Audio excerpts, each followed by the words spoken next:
مبین اگلے پیغمبر حضرت موسیٰ علیہ السلام کا ذکر ہو رہا ہے۔ اسی طرح موسیٰ کو ہم نے اپنی نشانیوں کے ساتھ ایک کھلی ہوئی سند کے ساتھ فرعون اور اس کے سرداروں کی طرف رسول بنا کر بھیجا تھا، تو انہوں نے فرعون کی بات مانی، حالانکہ کہ فرعون کی بات سچی نہیں تھی۔ قیامت کے دن وہ اپنی قوم کے آگے آگے ہوگا اور انہیں دوزخ میں لے جا اتارے گا۔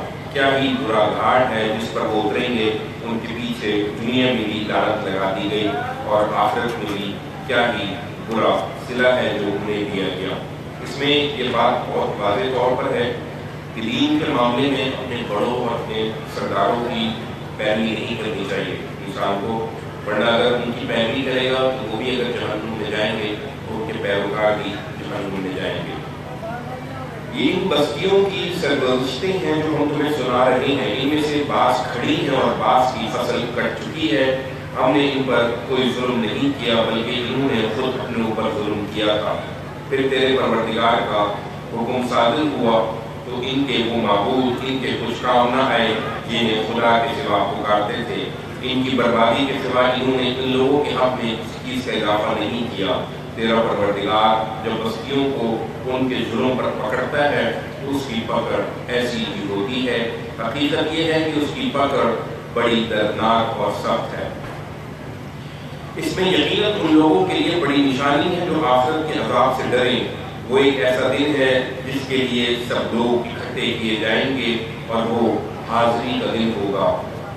ہم اس کو بس ایک گنتی کی مدت تک کے لیے ٹال رہے ہیں۔ جب وہ دن آ جائے گا تو کوئی شخص خدا کی اجازت کے بغیر کلام نہ کر سکے گا۔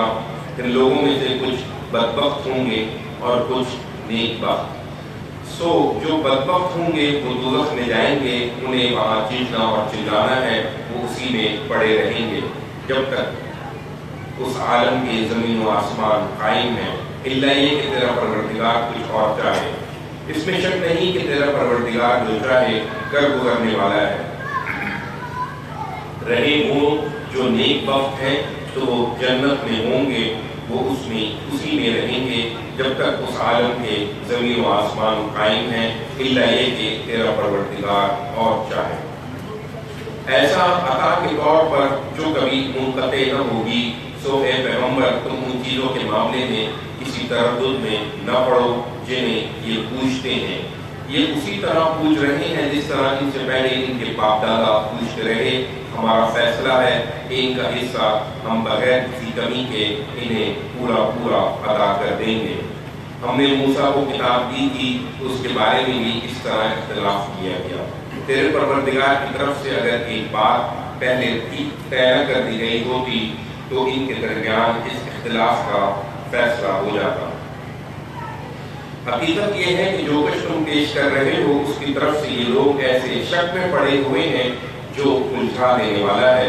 تم مطمئن رہو، تمہارا پروردگار ان میں سے ہر ایک کو اس کے اعمال کا پورا پورا بدلہ دے کر رہے گا۔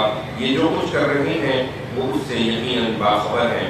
سو تم بھی ثابت قدم رہو جیسا کہ تم کو حکم دیا گیا ہے، اور وہ بھی جنہوں نے تمہارے ساتھ اپنے پروردگار کی طرف رجوع کیا ہے، اور کجی اختیار نہ کرو۔ اس میں شبہ نہیں کہ جو کچھ تم کر رہے ہو اسے وہ دیکھ رہا ہے۔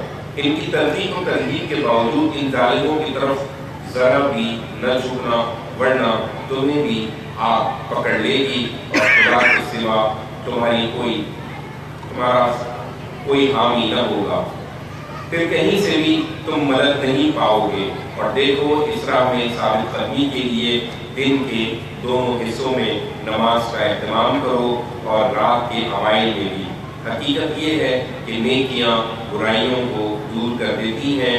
یہ ایک یاد دہانی ہے ان کے لیے جو یاد دہانی حاصل کرنے والے ہوں، اور صبر کرو اس لیے کہ اللہ ان لوگوں کا اجر ضائع نہ کرے گا جو خوبی سے عمل کرنے والے ہیں۔ پھر اس پر بھی غور کرو کہ ایسا کیوں نہ ہوا کہ تم سے پہلے کی امتوں میں ایسے اہل خیر ہوتے جو لوگوں کو زمین میں فساد برپا کرنے سے روکتے۔ ایسے لوگ نکلے بھی تو بہت تھوڑے جنہیں ہم ان میں سے نجات جنہیں ہم نے ان میں سے نجات دی، اور ظالم جس عیش میں تھے اسی میں پڑے رہے اس لیے کہ وہ مجرم تھے۔ اے پیغمبر، تیرا پروردگار ایسا نہیں ہے کہ بستیوں کو ان کی کسی ظلم کی پاداش میں ہلاک کر دے جبکہ ان کے باشندے اصلاح کرنے والے ہوں۔ تیرا پروردگار چاہتا تمام انسانوں کو ایک ہی گروہ بنا دیتا، مگر اس نے ایسا نہیں کیا، بلکہ انہیں ارادہ و اختیار عطا فرمایا ہے، تو اب یہی ہوگا کہ وہ ہمیشہ اختلاف میں رہیں گے، سوائے ان کے جن کے پر تیرا پروردگار رحم فرمائے۔ اس نے اسی کے لیے ان کو پیدا کیا ہے کہ وہ اپنے اختیار سے فیصلہ کریں۔ یہ اسی کا نتیجہ ہے کہ تیرے پروردگار کی بات پوری ہو گئی جو اس نے کہی تھی کہ میں جہنم کو جنوں اور انسانوں سے اکٹھا کر دوں گا۔ اور اے پیغمبر، رسولوں کی سرگزشتوں میں سے ہر ایک ہم تمہیں سنا رہے ہیں جس سے ہم تمہارے دل کو مضبوط کریں۔ ان کے اندر تمہارے پاس حق آیا ہے اور ماننے والوں کے لیے ان میں نصیحت اور یاد دہانی ہے۔ ان سے کہہ دو اے پیغمبر جو نہیں مان رہے کہ تم اپنے طریقے پر کرو جو چاہتے ہو، ہم اپنے طریقے پر کریں گے، تم بھی انتظار کرو کہ خدا کا فیصلہ کب صادر ہوتا ہے اور ہم بھی منتظر ہیں۔ زمین اور آسمانوں میں جو کچھ چھپا ہوا ہے سب خدا کے پاس ہے اور تمام معاملات اسی کی طرف رجوع کیے جاتے ہیں۔ سو اے پیغمبر اسی کی بندگی کرو اور اسی پر بھروسہ رکھو، تم لوگ جو کچھ کر رہے ہو تیرا پروردگار اس سے بے خبر نہیں ہے۔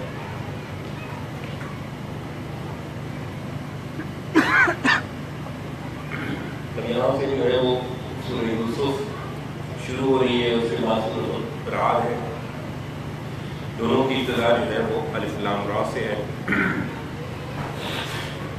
تو یہ دونوں صورتیں آپس میں جوڑا ہے۔ سورہ یوسف میں اللہ تعالیٰ نے بہت تفصیل سے جو ہے حضرت یوسف علیہ السلام کا قصہ نبی کریم صلی اللہ علیہ وسلم کو بیان فرمایا ہے، جس کا حاصل یہ ہے کہ لوگ جتنے ہی تمہارے خلاف ہو جائیں، آخر اللہ تعالیٰ کی تدبیر ہی کامیاب ہو کے رہتی ہے، اور اللہ کا فیصلہ اور اس کی جو تدبیر ہے آخری انجام اسی کا ہونا ہے۔ اور اس قصے کو اللہ تعالیٰ نے قرآن کریم کے خود بہترین قصوں میں بیان فرمایا ہے۔ اس میں بہت ساری نصیحتیں ہیں، انشاءاللہ جب اس کو پڑھیں گے اس پر تفصیل آتی رہے گی۔ اللہ کے نام سے جو سراسر رحمت ہے، جس کی شفقت ابدی ہے، یہ سورہ الف لام را ہے۔ یہ اس کتاب کی آیتیں ہیں جو اپنا مدعا پوری وضاحت کے ساتھ بیان کرتی ہیں۔ ہم نے اس کو عربی زبان میں قرآن بنا کر اتارا ہے تاکہ ایک قریش مکہ تم اس کو اچھی طرح سمجھ سکو۔ یہاں قرآن کریم کے نزول کا مقصد بھی بیان ہوا ہے کہ اِنَّا أَنزَلْنَاهُ قُرْآنًا عَرَبِيًّا لَعَلَّكُمْ تَعْقِلُونَ۔ ہم نے قرآن کریم کا جو مقصد ہے اس کو عربی میں اس لیے اتارا ہے عرب والوں تاکہ تم اس کو سمجھو اور پھر تم اس سے عقل پکڑو۔ قرآن کریم کا جو مقصد ہے وہ سمجھنا ہے تاکہ انسان کے عمل کے اندر تبدیلی پیدا ہو۔ اے پیغمبر، اس قرآن کی بدولت جو ہم نے تمہاری طرف وحی کیا ہے، ہم تمہیں ایک بہترین واقعہ سناتے ہیں۔ حقیقت یہ ہے اس طرح کی چیزوں سے کہ تم اس سے پہلے بالکل بے خبر تھے۔ یہ اس وقت کا قصہ ہے جب یوسف نے اپنے باپ سے کہا، یعنی حضرت یعقوب علیہ السلام سے، ابا جان، میں نے خواب دیکھا ہے کہ 11 ستارے ہیں اور سورج اور چاند ہیں، میں نے ان کو دیکھا کہ وہ مجھے سجدہ کر رہے ہیں۔ جواب میں اس کے باپ نے کہا کہ بیٹا، اپنا یہ خواب اپنے بھائیوں کو نہ سنانا، ایسا نہ ہو کہ وہ تمہارے خلاف کوئی سازش کرنے لگیں۔ اس میں شبہ نہیں کہ شیطان انسان کا کھلا دشمن ہے۔ تمہارا یہ خواب بتا رہا ہے کہ تمہارا پروردگار تمہیں اسی طرح برگزیدہ کرے گا اور تمہیں باتوں کی حقیقت تک پہنچنا سکھائے گا اور تم پر آل یعقوب پر اپنی نعمت تمام کرے گا، جس طرح وہ اس سے پہلے تمہارے بزرگوں ابراہیم اور اسحاق پر کر چکا ہے۔ یقیناً تیرا پروردگار علیم و حکیم ہے۔ حقیقت یہ ہے کہ یوسف اور اس کے بھائیوں کے اس واقعے میں پوچھنے والوں کے لیے بہت سی نشانیاں ہیں۔ جب اس کے بھائیوں نے آپس میں کہا کہ یوسف اور اس کا بھائی ہمارے باپ کو ہم سے زیادہ محبوب ہیں، حالانکہ ہم ایک پورا جتھا ہیں، یقیناً ہمارا باپ ایک کھلی ہوئی غلطی میں مبتلا ہے۔ حضرت یعقوب علیہ السلام اپنے دو بیٹے حضرت یوسف اور بن یمین جو ہے ان سے زیادہ محبت کرتے تھے، تو ان کے جو بڑے بھائی تھے انہوں نے کہا ہم تو ایک جتھا ہے، پوری جماعت ہے، مگر ہمارے باپ کا رجحان جو ہے وہ ہمارے دو بھائیوں کی طرف ہے۔ تو انہوں نے اپنے والد کو اس طرح کی محبت میں مبتلا دیکھا تو کہا کہ وہ ایک کھلی ہوئی غلطی میں مبتلا ہے۔ اس کا علاج یہ ہے کہ یوسف کو قتل کر دو، جو اس کو کہیں پھینک دو، تمہارے باپ کی توجہ اس سے تمہاری طرف ہو جائے گی اور اس کے بعد تم لوگ بالکل ٹھیک ہو جاؤ گے۔ اس پر ان میں سے ایک کہنے والے نے کہا کہ یوسف کو قتل نہ کرو، اگر کچھ کرنا ہی ہے تو اس کو کسی اندھے کنویں کی تہ میں پھینک دو، کوئی راہ چلتا قافلہ اسے نکال لے جائے گا۔ اس کے بعد وہ گئے اور انہوں نے اپنے باپ سے کہا کہ ابا جان کیا بات ہے کہ یوسف کے معاملے میں آپ ہم پر بھروسہ نہیں کرتے، جبکہ حقیقت یہ ہے کہ ہم اس کے سچے خیر خواہ ہیں، اسے کل ہمارے ساتھ جانے دیجیے، ذرا کچھ کھا پی لے اور کھیلے کودے، ہم اس کی حفاظت کے ذمہ دار ہوں گے۔ باپ نے کہا مجھے یہ چیز افسردہ کر دیتی ہے کہ تم اسے لے جاؤ، اور ڈرتا ہوں کہ تم اس سے غافل ہو اور اسے بھیڑیا کھا جائے۔ انہوں نے جواب دیا اگر اسے بھیڑیے نے کھا لیا جبکہ ہم ایک جتھا ہیں تو ہم بڑے ہی نامراد ہوں گے۔ اس طرح اصرار کر کے جب یوسف کو لے گئے اور بالآخر طے کر لیا کہ اس کو کنویں کی تہ میں پھینک دیں، اور ادھر ہم نے اس کو وحی کر دی کہ تم ایک دن ان کی اس حرکت سے انہیں آگاہ کرو گے جب انہیں کچھ خیال بھی نہ ہوگا۔ اور وہ روتے پیٹتے کچھ رات گئے، اپنے باپ کے پاس پہنچ گئے تو انہوں نے آ کر کہا ابا جان ہم دوڑ کا مقابلہ کرنے میں لگ گئے تھے اور یوسف کو ہم نے اپنے سامان کے پاس چھوڑ دیا تھا، اتنے میں بھیڑیا آیا اور اس کو کھا گیا۔ آپ تو ہماری بات کا یقین نہ کریں گے اگرچہ ہم سچے ہوں۔ وہ اس بات کو ثابت کرنے کے لیے یوسف کی قمیص پر جھوٹ موٹ کا خون بھی لگا کر لے آئے تھے۔ باپ نے کہا نہیں، بلکہ یہ تو تمہارے دل نے تمہارے لیے ایک بات گھڑ لی ہے، سو اب صبر جمیل کی توفیق ملے، اور جو کچھ تم بیان کر رہے ہو اس پر خدا ہی کا سہارا ہے۔ یعنی یعقوب علیہ السلام نے سن کے کہا کہ اب میرے لیے صبر جمیل ہی ہے، یعنی ایسا صبر جس میں چیخ و پکار، گلا شکوہ، تانے اور شکایت نہ ہو، یعنی بہترین قسم کا صبر ہے۔ ادھر ایک قافلہ آیا اور انہوں نے اپنا پانی بھرنے والا بھیجا، تو اس نے اپنا ڈول کنویں میں ڈالا، پھر یوسف کو دیکھ کر پکار اٹھا خوشخبری ہو یہ تو ایک لڑکا ہے۔ چنانچہ انہوں نے اس کو نکالا اور اس کو اونچی سمجھ کر چھپا لیا، اور جو کچھ وہ کر رہے تھے اللہ اس سے خوب واقف تھا۔ پھر لے کر مصر پہنچ گئے اور اس کو تھوڑی سی قیمت چند درہموں کے عوض بیچ دیا، اور وہ اس کے معاملے میں کوئی رغبت نہیں رکھتے تھے۔ مصر کے لوگوں میں جس نے اسے خریدا اس نے اپنی بیوی سے کہا اس کو خاطر سے رکھنا، امید ہے کہ ہم کو نفع پہنچائے یا ہم اسے اپنا بیٹا ہی بنا لیں۔ اس طرح یوسف کو ہم نے اس ملک میں جگہ دی اس لیے کہ اسے برگزیدہ کریں، اور اس لیے کہ اسے باتوں کی حقیقت تک پہنچنا سکھائیں۔ حقیقت یہ ہے کہ اللہ اپنے ارادے کو نافذ کر کے رہتا ہے، مگر اکثر لوگ نہیں جانتے۔ چنانچہ اسی طرح ہوا، اور جب وہ پختگی کو پہنچ گیا تو ہم نے اس کو حکم اور علم عطا فرمایا۔ ان کو جو خوبی والے ہوں ہم اسی طرح کا بدلہ دیا کرتے ہیں۔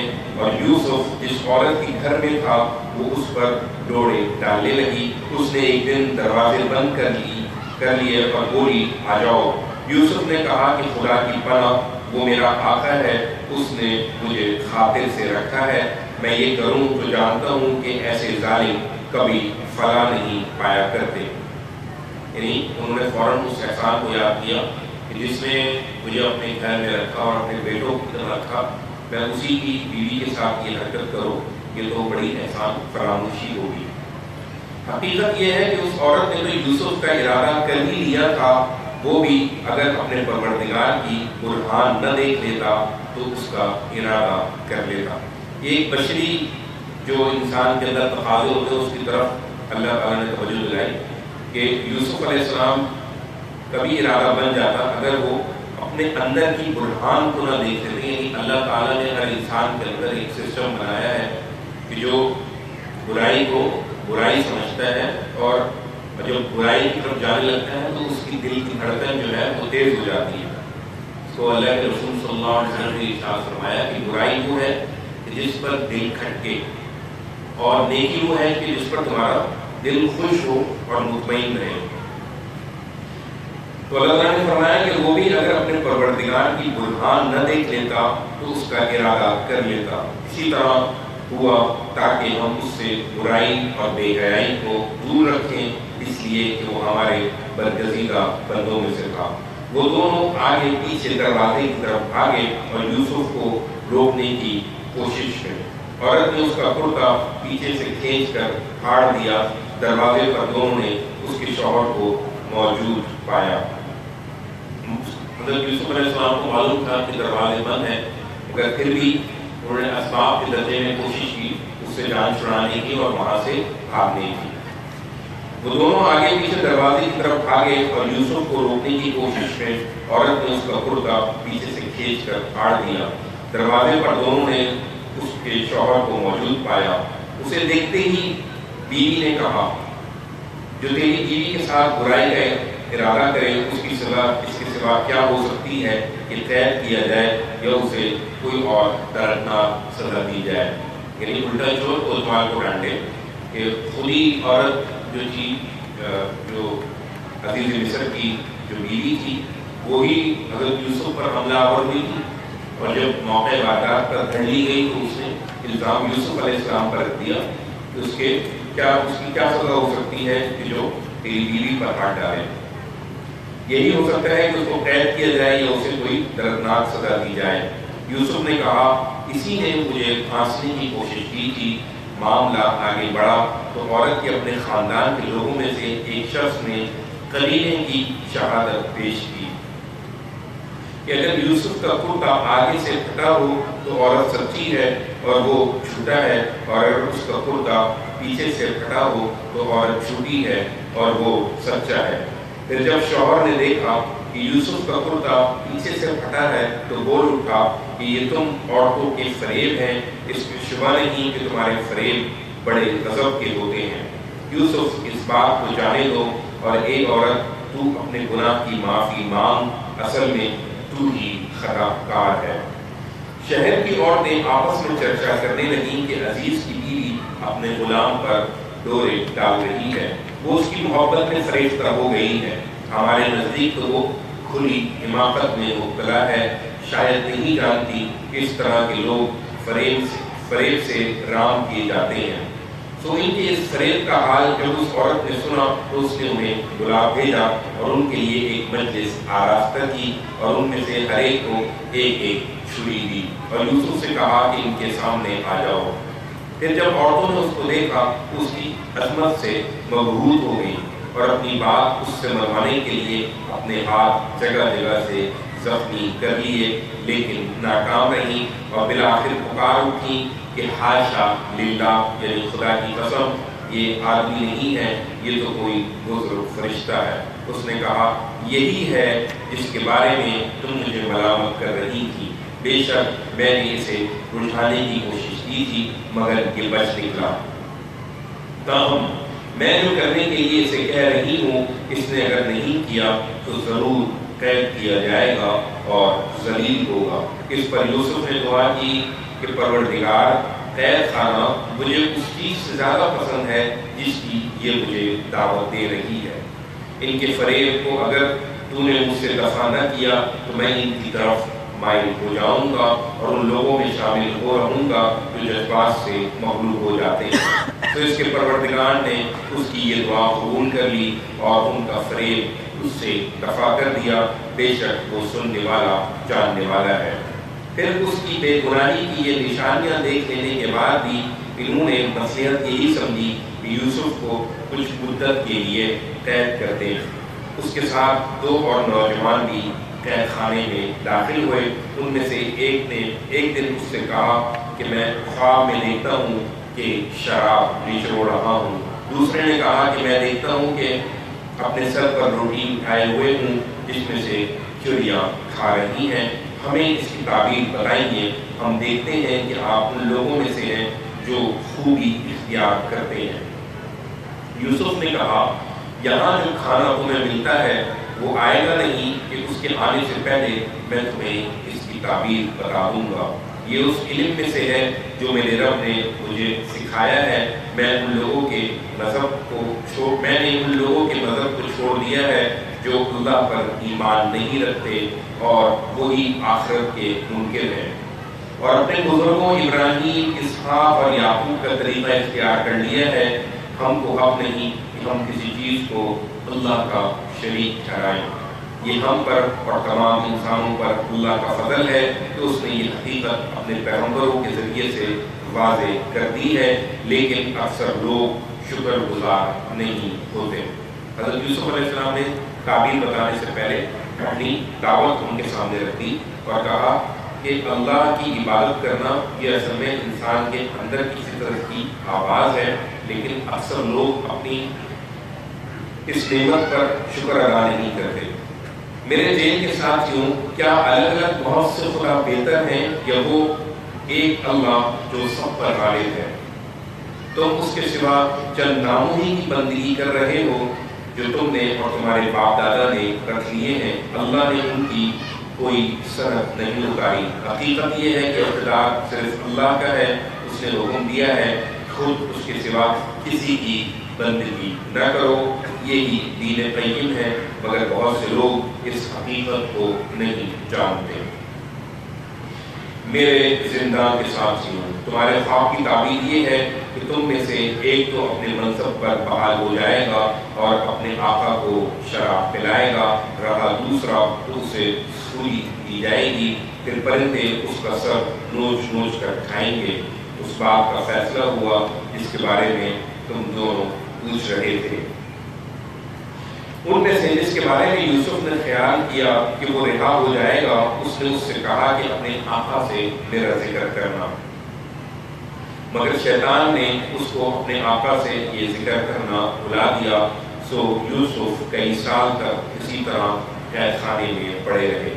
پھر ایک دن بادشاہ نے اپنے دربار کے لوگوں سے کہا، میں خواب میں دیکھتا ہوں کہ 7 موٹی گائیں ہیں جنہیں 7 دبلی گائیں کھا رہی ہیں، اور 7 بالیں ہیں ہری اور دوسری 7 سوکھی ہیں، اور وہ بھی ہری بالیوں کو کھا رہی ہیں۔ دربار کے لوگوں، مجھے خواب کی تعبیر بتاؤ اگر تم خواب کی تعبیر دیتے ہو۔ لوگوں نے کہا، یہ پریشان کن خواب ہیں اور ہم اس طرح کے خوابوں کی تعبیر نہیں جانتے۔ ان دو قیدیوں میں سے جو چھوٹ گیا تھا اور اسے ایک مدت کے بعد یاد پڑا، اس نے کہا، میں آپ لوگوں کو اس کی تعبیر بتاؤں گا، سو مجھے ذرا قید خانے میں یوسف کے پاس بھیج دیجیے۔ اس نے جا کر کہا، یوسف، اے سراپائے حق، ہمیں 7 موٹی گایوں کے بارے میں بتاؤ جنہیں 7 دبلی گائیں کھا رہی ہیں، اور 7 ہری اور دوسری 7 سوکھی بالیوں کے بارے میں بھی، اس لیے کہ میں لوٹ کر ان لوگوں کے پاس جاؤں تاکہ اٹکل کے تیر چلانے کے بجائے وہ بھی جان لیں کہ اس خواب کی حقیقت کیا ہے۔ یوسف نے کہا، 7 برس تک تم برابر کھیتی کرو گے، لہذا جو فصل تم کاٹو اس میں سے تھوڑا سا نکال کر جو تم کھاؤ گے، باقی سب اس کی بالیوں میں چھوڑ دو تاکہ خراب نہ ہو۔ اس کے بعد پھر 7 برس بہت سخت آئیں گے جو تھوڑی مقدار کے سوا جسے تم محفوظ کر لو گے وہ غلہ کھا جائیں گے جو ان برسوں کے لیے تم نے فراہم کیا ہوگا۔ اس کے بعد پھر 1 سال ایسا آئے گا جس میں باران رحمت سے لوگوں کی فریاد رسی کی جائے گی اور وہ اس میں انگور نچوڑیں گے۔ یہ تعبیر دربار میں سنائی گئی تو بادشاہ نے کہا، اسے میرے پاس لاؤ۔ مگر جب قاصد یوسف کے پاس اسے لینے کے لیے پہنچا تو اس نے کہا، اپنے آقا کے پاس واپس جاؤ اور ان سے پوچھو کہ ان عورتوں کا کیا معاملہ ہے جنہوں نے اپنے ہاتھ کاٹ لیے تھے، میرا پروردگار تو ان کے فریب سے خوب واقف ہے۔ بادشاہ نے انہیں بلا کر پوچھا، تمہارا کیا ماجرا ہے؟ جب تم نے یوسف کو پھسلانے کی کوشش کی تھی، سب نے گواہی دی کہ حاشا للہ، ہم نے اس میں کوئی برائی کا کوئی شائبہ تک نہیں پایا۔ عزیز کی بیوی کی بول اٹھی، اب وہ کھل چکا ہے، میں نے ہی اس کو پھسلانے کی کوشش کی تھی، اس میں شبہ نہیں کہ وہ بالکل سچا ہے۔ یوسف نے کہا، اس سے میری غرض یہ تھی کہ عزیز یہ جان لے کہ میں نے در پردہ اس کی خیانت نہیں کی تھی، اور یہ جو خیانت کرتے ہیں ان کی چال کو اللہ چلنے نہیں دیتا۔ میں کچھ اپنے نفس کی برات نہیں کر رہا ہوں، نفس تو برائی پر اکساتا ہے، مگر جب میرا پروردگار رحم فرمائے، حقیقت یہ ہے کہ میرا پروردگار بڑا بخشنے والا ہے، اس کی شفقت ابدی ہے۔ قرآن کریم میں اللہ تعالیٰ نے یہ 3 نفسوں کا ذکر کیا ہے کہ انسان کے اندر ہے 3 طرح کے نفس ہوتے ہیں۔ ایک نفس تو ہوتا ہے جو انسان کو برائیوں پر اکساتا ہے، اور یہ وہی نفس تھا جس کو شیطان نے شیطان کو شیطان بنا دیا۔ اور دوسرا نفس وہ ہے نفس لوامہ، جب انسان کوئی برائی کر لیتا ہے تو وہ انسان کو اندر ہی اندر ملامت کرتا ہے۔ اور تیسرا نفس ہے نفس مطمئنہ، جس کا ذکر وہ 30واں پارے میں آئے گا۔ جب انسان کوئی نیکی کا کام کرتا ہے تو اس کا دل وہ انتہائی اطمینان کی جگہ پر پہنچ جاتا ہے۔ تو یہاں پر یہ ذکر کیا کہ میں جو یہ چاہتا ہوں کہ یہ بات واضح ہو جائے، یہ میں کوئی اپنے نفس کی برائی یا بڑائی ظاہر نہیں کرنا چاہ رہا۔ نفس تو انسان کو برائی پر ہی اکساتا ہے، مگر جب میرا پروردگار رحم فرمائے، وہ نفس کنٹرول میں رہتا ہے جس پر اللہ رحم فرمائے۔ حقیقت یہ ہے کہ میرا پروردگار بڑا بخشنے والا ہے، اس کی شفقت ابدی ہے۔ بادشاہ نے کہا، اس کو میرے پاس لاؤ، میں اسے اپنے لیے خاص رکھوں گا۔ پھر جب اس سے بات چیت کی تو اس قدر متاثر ہوا کہ اس نے کہا، اب تم ہمارے ہاں صاحب اقتدار ہو اور تم پر بھروسہ کیا جائے گا۔ یوسف نے کہا، اس ملک کے خزانے میرے سپرد کر دیجئے، میں حفاظت کرنے والا بھی ہوں اور علم بھی رکھتا ہوں۔ حضرت یوسف علیہ السلام کو اس نے اپنا مقرر تو بنا لیا تھا۔ حضرت یوسف علیہ السلام نے پھر اس سے درخواست کی کہ آپ مجھے وزیر خزانہ بنا دیجیے، اور یہ خوراک وغیرہ کے سارے مسائل میں ان کو اچھی طرح حل کر سکتا ہوں، اور میں حفاظت کرنے والا بھی ہوں اور علم والا بھی ہوں۔ اس سے ہی معلوم ہوتا ہے کہ اگر کوئی شخص وہ اگر کسی چیز کا اہل ہے اور اس عہدے کی درخواست کرے تو قرآن کی روح سے وہ غلط نہیں ہے۔ پھر اللہ فرماتے ہیں، یوسف کو اس طرح ہم نے اس ملک میں اقتدار عطا فرمایا، وہ اس میں جہاں چاہے اپنی جگہ بنائے۔ ہم اپنی رحمت سے جس کو چاہتے ہیں نوازتے ہیں، اور خوبی اختیار کرنے والوں کا اجر ہم کبھی ضائع نہیں کرتے۔ آخرت کا اجر البتہ ان لوگوں کے لیے اس سے کہیں بڑھ کر ہے جو ایمان لائے اور خدا سے برابر ڈرتے رہے۔ اس واقعے میں نبی کریم صلی اللہ علیہ وسلم کو تسلی دی جا رہی ہے کہ انشاءاللہ ہم قریب آپ کی بھی ایک حکومت قائم ہوگی۔ اگر آپ کے بھائی قریش مکہ آپ کے ساتھ برادران یوسف والا سلوک کر رہے ہیں تو ہم انشاءاللہ آپ کو ان سے بچا کر لے جائیں گے، اور قریب ایک اقتدار آپ کو عطا فرمائیں گے۔